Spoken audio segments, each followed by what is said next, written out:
예, 오늘 첫 번째 도착한 역은 방산역이네요. 방산업 관련주가 현대 로템부터 해서 어서 오십시오. 네, 하창한 본부장 또 오늘 오셨겠습니다. 압구정. 네, 다 기억하고 있습니다.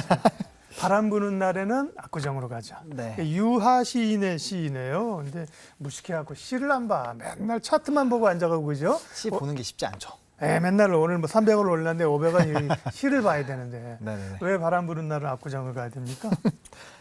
일단 운치가 좀 넘치죠. 네, 어. 과거에 이제 정자에서 네. 시를 읽고 그렇지. 압구정 정자잖아요. 그죠? 네, 맞습니다. 그걸로 좀 유명했기 때문에 네. 그래서 그런 얘기가 나오는 것이 아닌가 네. 생각하고 있습니다. 압구정 홍보대사 하창한 본부장의 이야기였습니다. 야, 무슨 질문을 해도 준비된 답변이 나오는구나. 아닙니다. 압구정에 우리 한번 가야 돼요. 예. 자, 오늘 이제 방산역에서 이렇게 만났는데요. 네네. 그러게요. 방산주가 현대로템 특별히 그죠? 하나 네. 에어로스페이스 같은 경우 다시 각광을 받으면서 소위 불을 뿜는데요. 뭐 실적이 좋아서 그런 거예요. 뭐 대통령이 미국 와서 그런 거예요. 뭐 왜 그런 거예요? 사실 이슈가 예. 지금 되게 여러 가지로 잘 합쳐져 있다.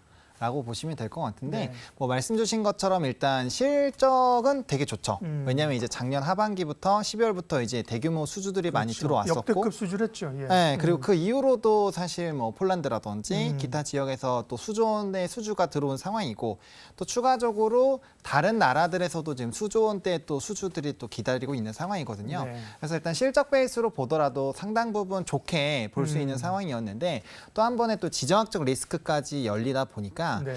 사실 거기에서 좀 많은 수급적인 부분들이 좀 들어가는 것이 아닌가라고 보고 있는 상황이고요.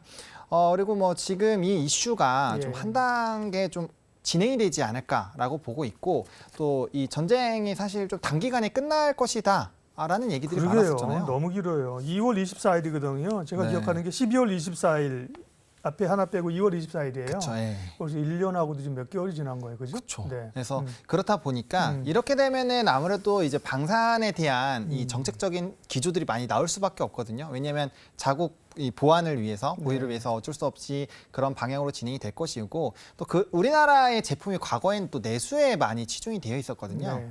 그래서 그 국방부에서 정책이 어떻게 나오느냐가 사실 되게 중요했었는데 이게 이제 수출길이 확실하게 열려주면서 굉장히 좀 크게 이슈가 되고 있다라고 보시면 좋을 것 같고요. 윤 대통령이 우크라이나에 러시아가 자꾸 우크라이나 인도적 살상하고 그러면 군사 지원할 수 있다 이런 말이 나온 것도 뉴스 모멘텀이 됐네요. 그렇죠. 예, 거기까지도 있고 이러다 보니까 이제 정책 모멘텀까지 붙을 수 있다라는 기대감이 붙어주다 보니 뭐 실적이면 실적, 네. 이슈면 이슈. 관심이 갈 수밖에 없게 만들어진 상황이니까 예. 너무나도 이 좋은 재료를 만나서 다시 한번 좀 슈팅이 나오는 것이 아닌가 생각하고 있습니다. 워낙 2차 전지 눌려갖고 방산도 최근에 고생 좀 했죠. 현대로템 그렇죠. 가지고 계신 분들 고생했어요. 그죠? 네, 이제 다시 올라오고 있죠. 그러다 이제 올라오는 건데 네. 저는 항상 그런 얘기 하거든요. 주주들에게 회사가 자기네 회사 제품을 좀 주면 좋아요. 예. 뭐 과자 회사 새 신제품 나오면 주주들에게 그죠? 그죠. 초코파이는 바나나 초코파이 드셔보시라 이런 거 좋아해요. 근데 현대로템은 탱크를 하나 주긴 어렵네. 뭔가 받기가 상당히 좀 부담스러운. 미사일 그러니까요. 받기가 부담스럽대. 우리 하청한 본부장 이렇게 멋있어요. 아닙니다. 예. 이렇게. 자, 그래서 어쨌든 방산기업이 그럼 반짝이 아니라 이렇게 네. 좀 추세가 주가 상승세가 좀 이어질 것 같습니까? 네, 저는 방산주들이 좀 중장기적인 상승 기조가 나타날 거라고 생각을 예, 하고 있거든요. 말씀 주신 것처럼 사실 2차 전지 쪽으로 수급이 너무 쏠리다 보니까 네. 좋은 이슈가 있었음에도 불구하고 많이 네. 눌렸거든요. 근데 최근에 방산주들의 이 수급을 보시면 개인만 팔고 있고요. 외국인과 기관의 수급이 굉장히 좋습니다. 그래요? 네. 그래서 이 상승 라인에서도 이렇게 라인이 나오고 있다라는 거는 뭐 추가적인 기대가 워낙 큰 상황이고요.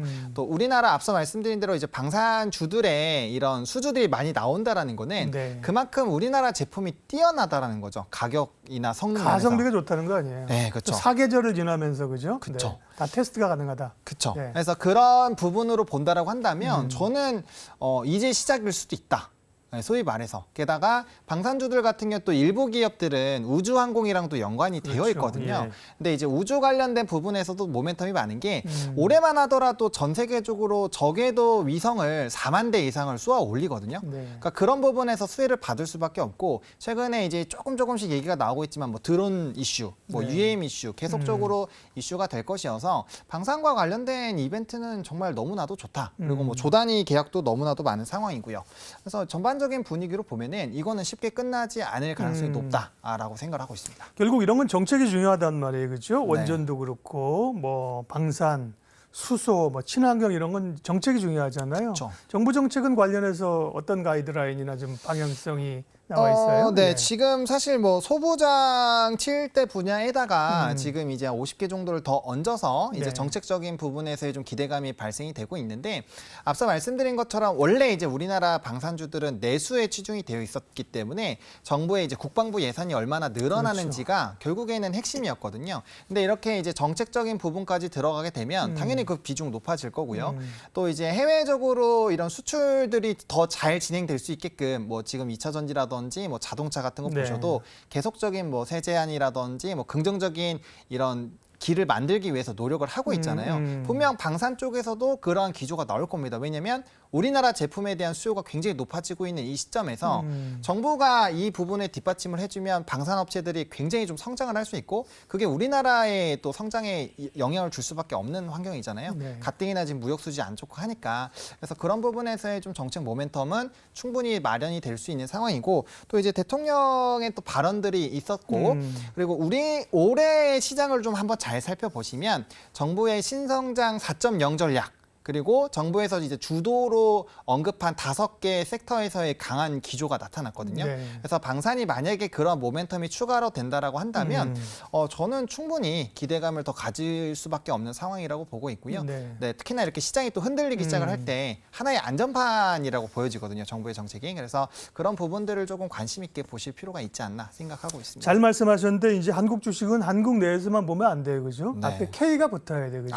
그래야 이제 글로벌리 가는 건데, 그죠? 맞습니다. 네. 방산도 K 방산이거든요. 그쵸. K 방산이고 제가 여담으로 얘기하면 탱크나 미사일 이런 거 말고도 건빵 이런 거 수출하면 안 되나? 그 군용 음식 네, 있잖아. 진짜 통조림 이런 거, 그죠? 네, 그런 뭐. 얘기 들어본 적이 없죠. 그렇죠. 근데 그거 하면 진짜 잘 될 것 같긴 그러니까요. 해요. 왜냐면 PX에서 네. 사실 굉장히 즐겨 먹고 그러니까. 네, 우리 훈련 가면은 진짜 많이 먹었었거든요. 거기 저 캔 통조림이나 건빵에다가 뭐 저기 블랙핑크 이런 거 사진 넣으면 대박이야. 그죠? 네, 수집품으로 하면은 아마 네, 그 몬스터 있었던 빵처럼 네. 네, 충분히 이슈가 되지 않을까 싶습니다. 관심 가지고 업체분들 보고 계시면 내일 회사 가가지고 내 아이디어 회의할 때 네. 그래 예지투에서 봤는데 우리 수출이다 내일 그쵸. 얘기하시고요. 네. 그럼 방산 좋게 보셨는데 네. 사실은 예전에 방산주의 대장은 카이예요, 그죠? 옛날엔 그죠? 맞습니다. 한국항공우주가 이제 하다가 요즘은 좀 주춤하고 그 거기를 이제 현대로템 좀 들랑거리고 하나 에어로스페이스 강하고 그렇잖아요, 그죠? 네. 본부장님 탑픽은.